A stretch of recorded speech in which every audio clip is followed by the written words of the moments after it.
Good morning, 7 East. Tomorrow's Saturday, people. You know what that means. Today is Friday.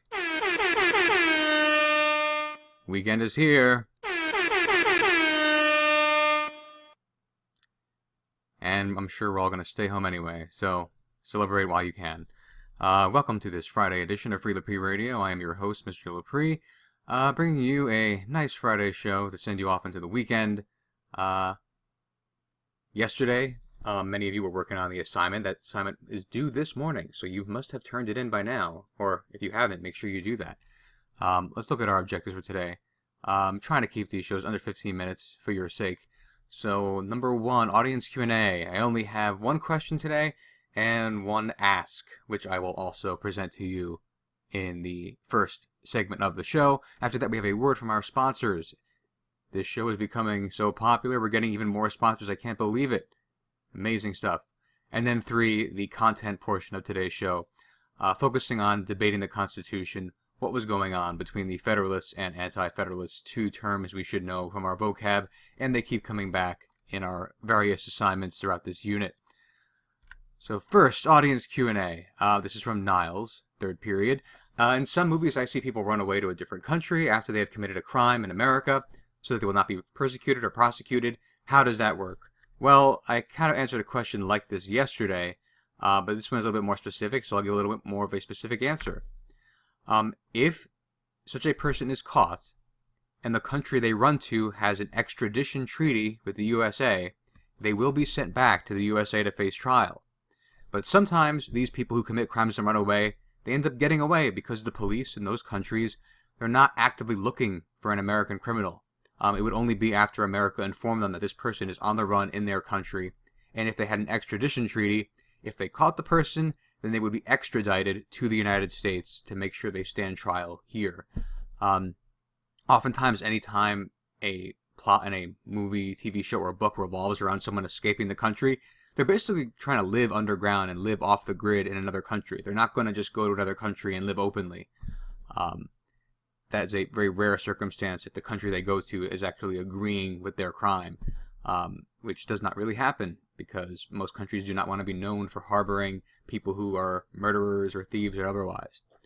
And the other, not a question, but an ask. So Jack in period 6 asked me to have a shout out to Matt in period 6 because it was Matt's birthday on a Thursday. So happy birthday, Matt in period 6.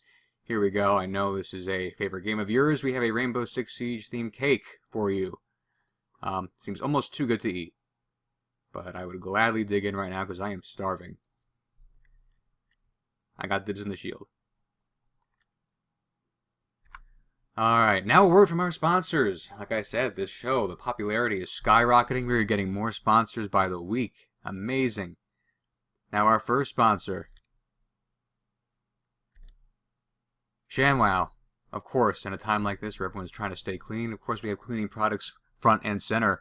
ShamWow, that famous garment thing where you can wash your counter by drenching this cloth in water and then draining the water out.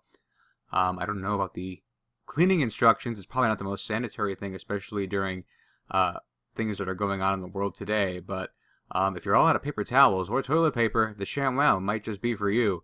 And here we have Vince Offer, a very famous pitchman, giving us a great display of the ShamWow.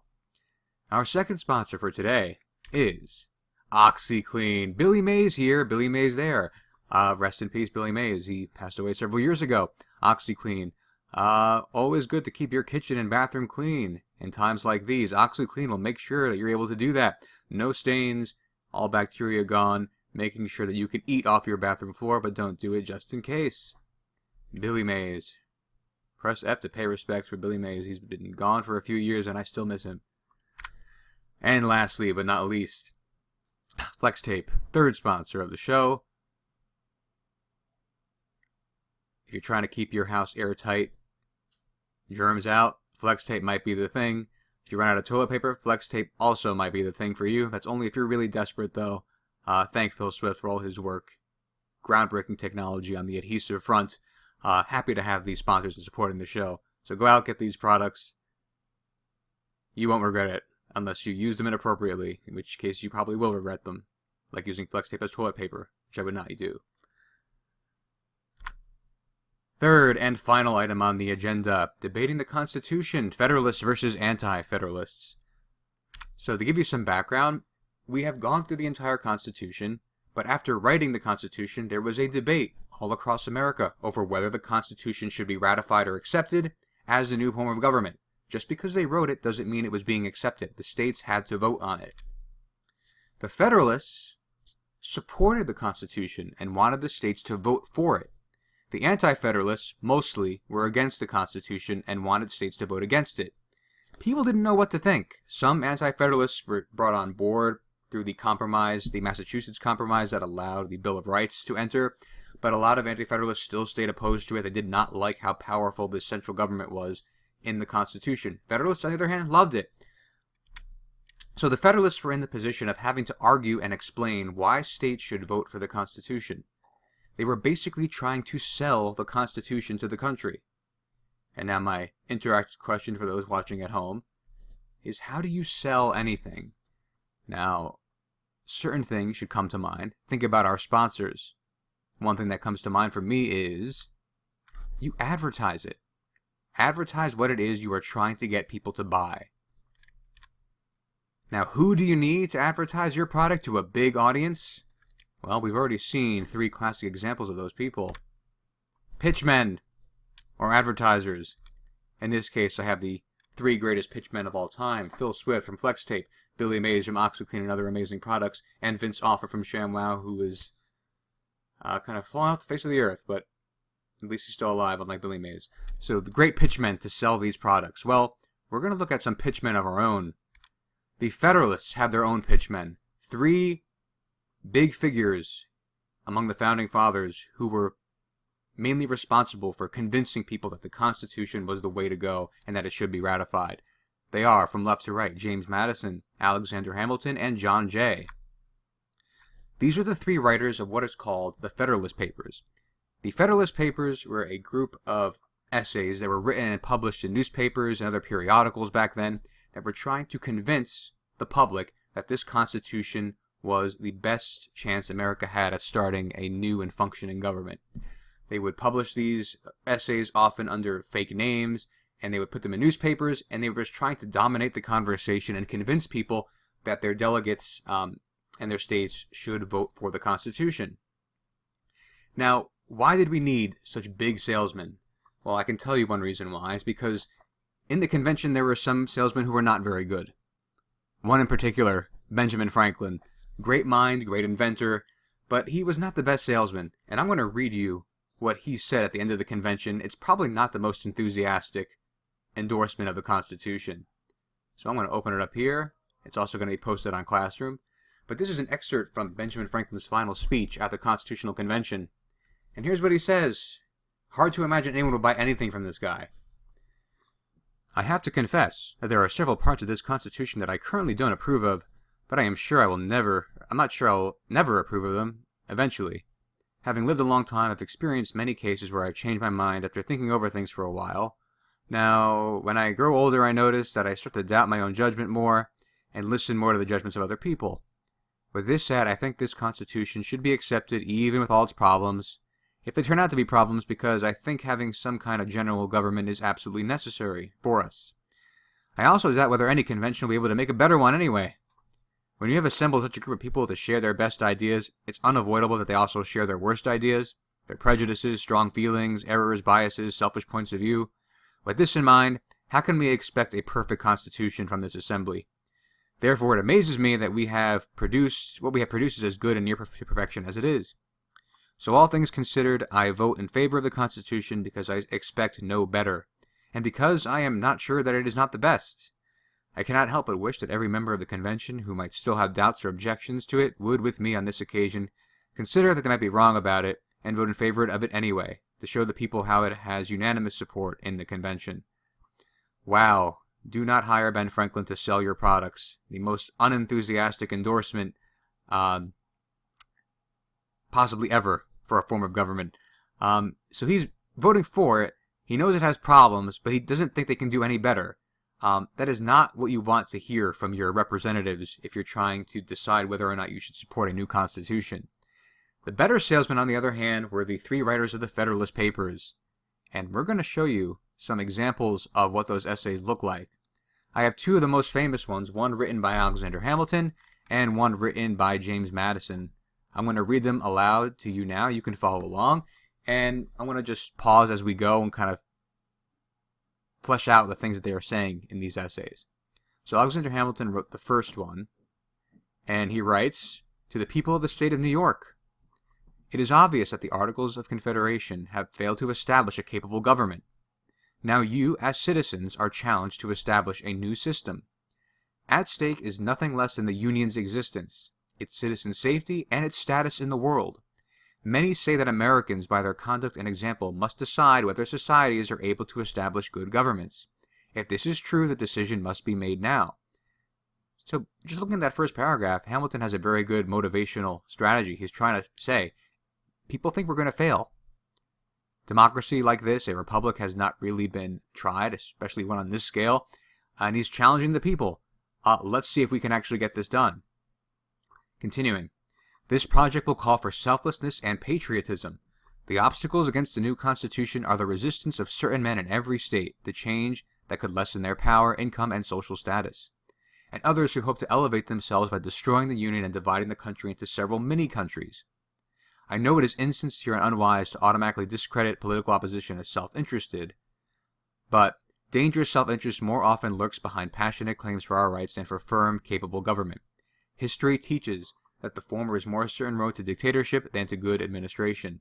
So he's trying to convince the people that it's in their best interest to have good government. Anyone who's saying the Constitution is not going to work out, he's saying is probably motivated by self-interest and being selfish. They're not really looking for the good of the whole country. Third paragraph.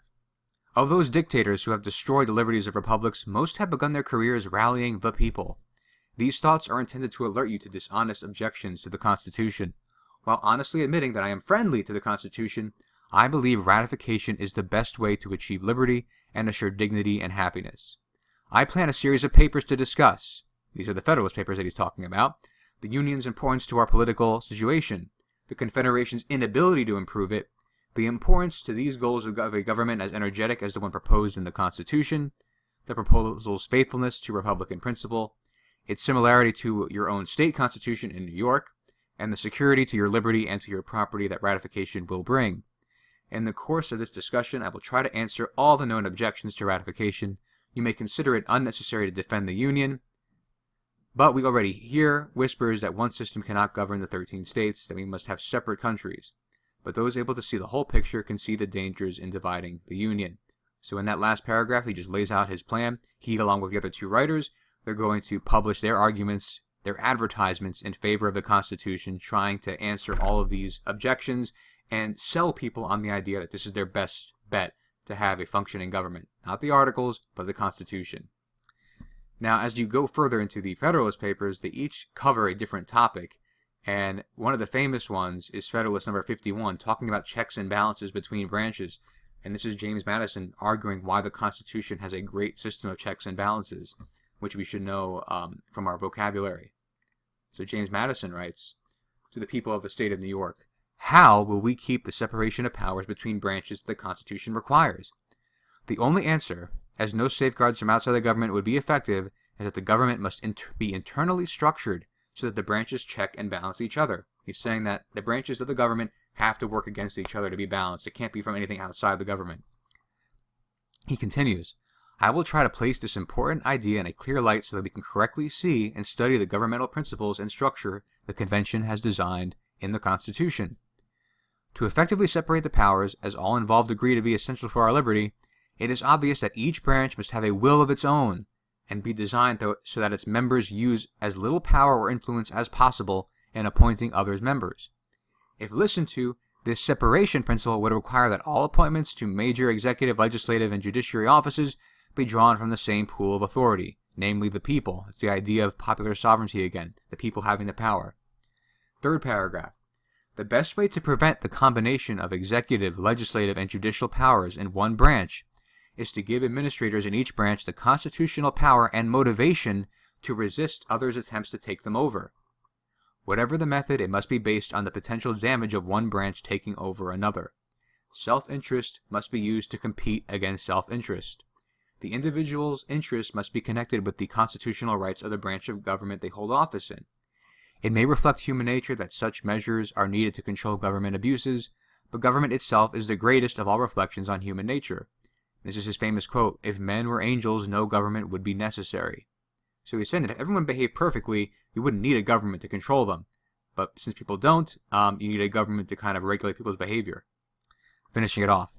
The great difficulty in framing a government to be run by men over men is that first, the government must be able to govern the governed, and second, it must be obligated to control itself. The primary control in the government is its dependence on the people, but experience teaches that other safeguards are also needed.